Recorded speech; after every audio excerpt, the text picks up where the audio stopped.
Bonjour, je m'appelle Emma Oliveira. Vous ne me voyez pas? C'est normal, je suis derrière une vitre sans teint.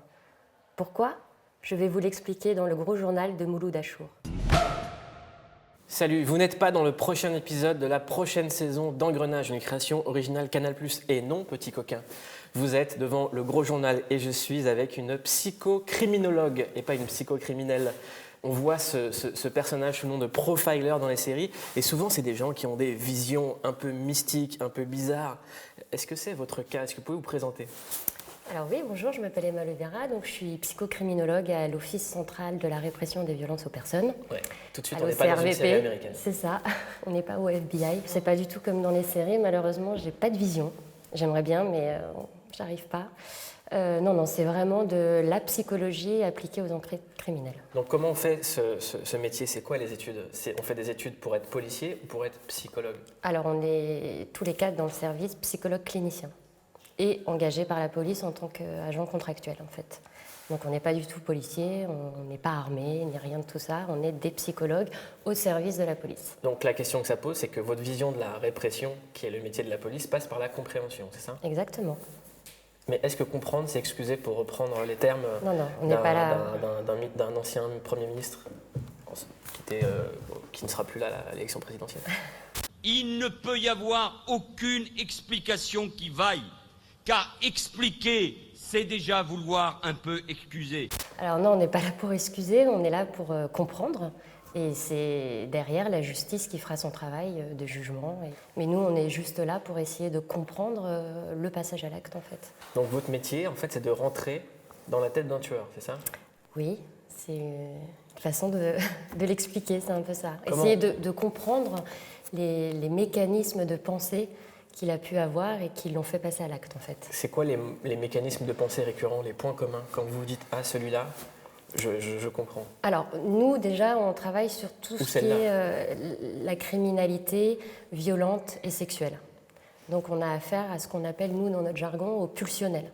Donc, on travaille vraiment avec ce qui anime l'être humain, en fait, et ce qui fait qu'à un moment donné, l'être humain peut passer à l'acte, en fait. Comment vous expliquez que ces histoires de crimes passionnent les Français, qu'il y ait des émissions d'enquête criminelle, crime, dans la tête des tueurs, tous les soirs sur la TNT?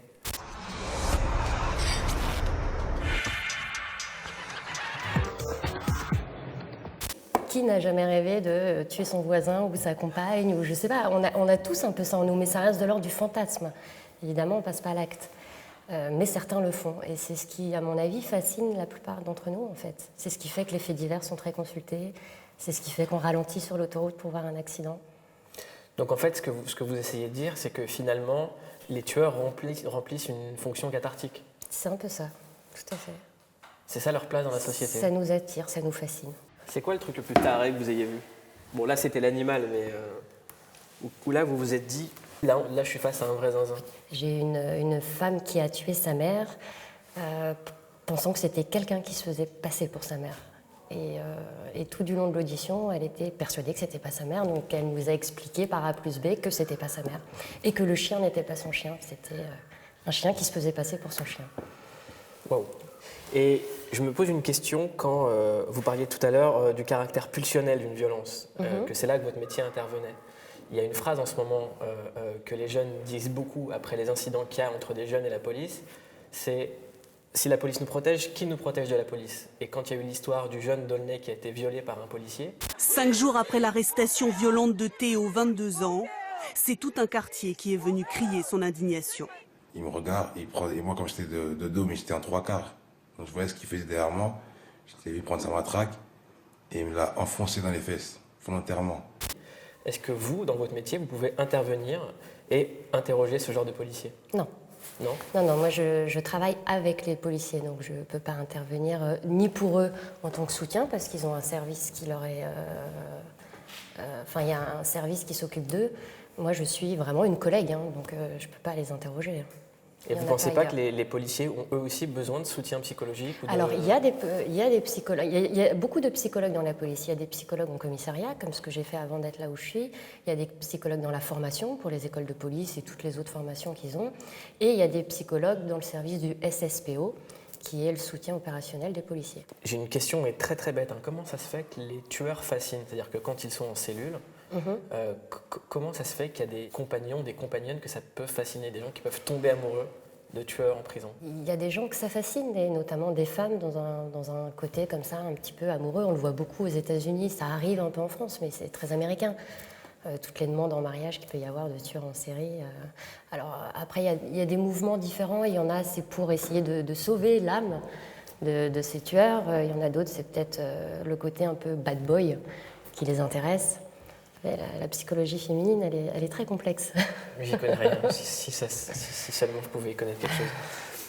On va terminer l'émission par un interrogatoire qui est votre spécialité. Là, on est quand même dans une salle d'interrogatoire. Rudy Bouchoucha va monter le diaph. Serge Calfon, fais-nous une lumière d'interrogatoire. Je vous laisse me poser les questions basiques pour savoir si en moi vous voyez un tueur potentiel ou pas, ce qui pourrait être dommageable pour mes équipes. On va déjà vérifier votre identité. Je m'appelle Mouloud Achour. D'accord. Dites-moi, Mouloud, pourquoi vous avez choisi ce métier? C'est ce métier qui m'a choisi. Ah, est-ce que vous avez des choses à vous reprocher? Pas vraiment, pas encore. Vous êtes sûr? Oui, sûr. D'accord. Est-ce qu'il y a un fantasme en vous qu'on devrait connaître avant de continuer? Avoir des ailes et voler, comme Pégase. Comme Pégase. La mythologie vous intéresse? Les chevaliers de Zodiac m'intéressent. Oui. Ah. Vous vous souvenez de la fin ou pas? Des chevaliers? Oui. Parfaitement. Comment ça se termine? Ça se termine de manière assez incertaine. On ne sait pas quel sera l'avenir du monde. C'est un peu violent quand même, les chevaliers du Zodiac. Non, c'est basé sur des notions d'honneur, de bravoure et de fraternité. C'est des gens qui veulent sauver le monde. Vous êtes très bon en interrogatoire. C'est vrai? Merci beaucoup. J'espère que j'aurai jamais à faire un vrai interrogatoire et que vous non plus, ne faites pas de bêtises, ne tuez personne, c'est interdit par la loi, sinon vous aurez affaire à elle. Merci beaucoup d'être venu au Gros Journal, merci de nous avoir accueillis ici. C'était avec plaisir. Je vous souhaite une très bonne journée. Vous également. Et courage pour la suite. Merci. Merci beaucoup. Le Gros Journal continue demain à la même heure sur Canal+. L'émission sur MyCanal, l'application formidable disponible sur l'Apple TV et en version longue sur click.tv. À demain.